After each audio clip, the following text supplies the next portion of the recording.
Qu'est-ce que les scientifiques naturels ont fait? Ils ont réussi à accomplir cela.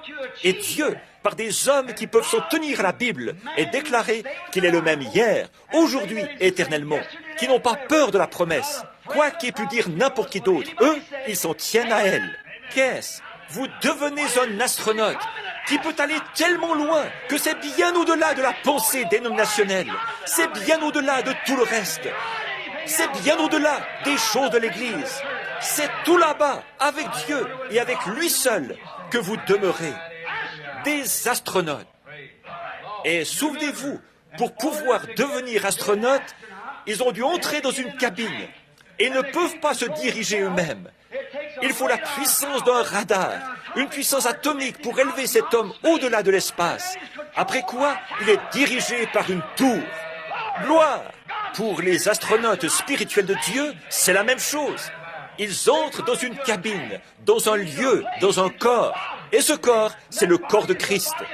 Ensuite, ce n'est pas eux. Ce n'était pas John Glenn. C'était la cabine dans laquelle il se trouvait. C'était l'appareil. Lui, il était assis là, c'est tout. Il n'a rien fait du tout. Il a eu le courage pur et simple de monter là et de déclarer que c'est vrai, parce que la science l'avait démontré. Dieu veut avoir des hommes qui peuvent entrer en Christ et croire qu'il est le même hier, aujourd'hui et éternellement, et qui n'utilisent pas leurs propres pensées. Ils partent dans l'espace, dirigés par le Saint-Esprit. Amen. Des astronautes. Pfiou. Comme c'est loin de l'ancienne voiture à cheval, comme c'est loin même de l'avion, comme c'est loin de la justification, de la sanctification, du baptême du Saint-Esprit.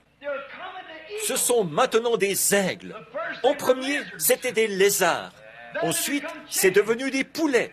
Ensuite, c'est devenu des corbeaux. Mais maintenant, ce sont des aigles. Personne ne peut les suivre. L'aigle est un oiseau spécial.